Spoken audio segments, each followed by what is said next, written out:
एक आदमी पागल हो गया था। पागलपन भी उसका बड़ा अजीब था। बहुत बीमार था और चिकित्सकों ने कह दिया कि अब बचने की उम्मीद नहीं। परिवार के लोग इकट्ठे हो गए, मित्र परिजन पड़ोसी आ गए। इधर घड़ी की टक टक और उधर आदमी का डूबता जाना। चिकित्सकों ने तो समय भी बता दिया था, ठीक 6 बजे आदमी मर जाएगा। उसको भी पता था, वो भी घड़ी पर आंखें लगाया था। ठीक 6 बजे उसने आंखें बंद कर ली। मरा तो नहीं, मगर जीवन दर्शन, एक पक्की धारणा।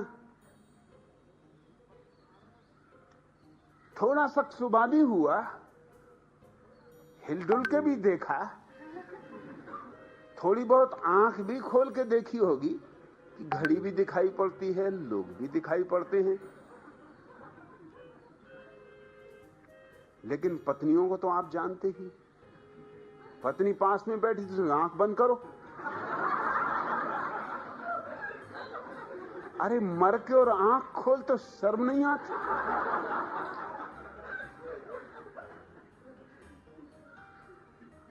और जब चिकित्सक ने कहा है, और सबसे बड़े चिकित्सक ने कहा है, और 1000 रुपए फीस भरी,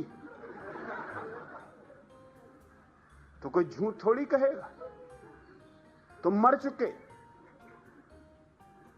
और ऐसा कोई पति है जो पत्नी की न माने? मान लिया बेचारे ने, मर गया बेचारा। मगर ऐसी कहीं मौत आती?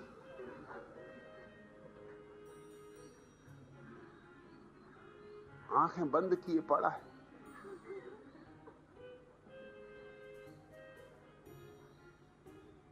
रात भर यूं ही पड़ा रहा। लेकिन मोहल्ले के लोगों ने इंकार कर दिया कि इसको हम जलाएंगे नहीं, यह आदमी जिंदा है।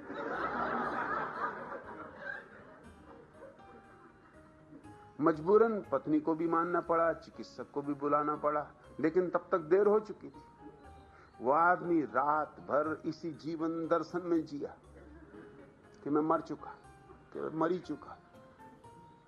सुबह जब चिकित्सक ने कहा कि भाई गणित बैठा नहीं, निदान ठीक नहीं आया, चमत्कार समझो, ईश्वर की अनुकंपा समझो, तुम बच गए, उसने कहा अब देर हो गई, मैं तो मर चुका, आप किससे बातें कर रहे? चिकित्सक ने कहा तुम जिंदा हो। उस आदमी ने कहा कि आप वहम में, हो सकता है मैं भूत हो गया हूं, प्रेत हो गया हूं। मुझे भी शक होता था पहले, लेकिन अब मुझे पक्का भरोसा आ गया है कि मैं मर चुका हूं। अब एक मुसीबत खड़ी हुई कि इसे कैसे भरोसा दिलाया जाए कि यह आदमी जिंदा है।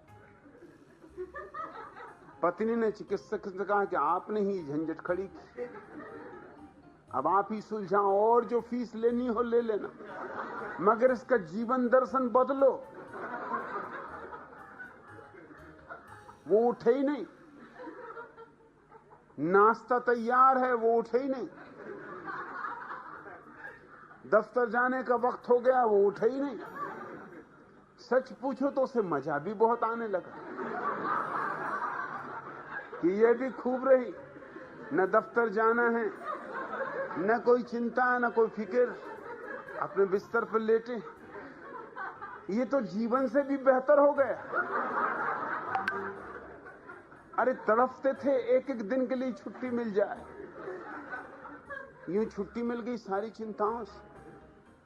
मगर पत्नी, बच्चे परेशान, रिश्तेदार परेशान, चिकित्सक के पीछे पड़े कि अब तुम ही कुछ करो। चिकित्सक ने बहुत समझाया, सब तरह से समझाया, मगर वो आदमी माने ही ना। आखिर चिकित्सक ने कहा एक काम करो, उठाया उसे, बामुश्किल 4 आदमियों ने सहारा देकर उठाया और कहा कि मैं तुमसे एक बात पूछता हूं, जब आदमी मर जाता है तो अगर उसका हाथ काटो या छुरी से कहीं निशान बनाओ तो खून निकलता है या नहीं? उस आदमी ने कहा, मरे हुए आदमी से कैसे खून निकलेगा, खून तो पानी हो जाता है। चिकित्सक ने कहा कि तब ठीक, अब तुम आओ दर्पण के सामने। उसको पकड़ के दर्पण के सामने लाया गया, वो तो आते ही नहीं था। वो तो कहे, मैं कैसे आऊं? अरे मरे आदमी ने कभी दर्पण देखा, कभी सुना है, कोई उल्लेख? मगर पकड़ के लाया गया तो मुर्दा था तो रुक भी नहीं सकता था, आना पड़ा। चिकित्सक ने उठाया चाकू और उसके हाथ को जरा सा काटा, खून निकलने लगा। दिखाया, देख आईने में, देख हाथ में, देख खून गिर रहा है। अब तेरा क्या कहना है? उस आदमी ने कहा कि इससे सिद्ध होता है कि वो धारणा गलत थी कि मरे आदमी में खून नहीं होता है। इससे सिद्ध हो रहा है कि आदमी मर जाता है मगर खून नहीं मरता।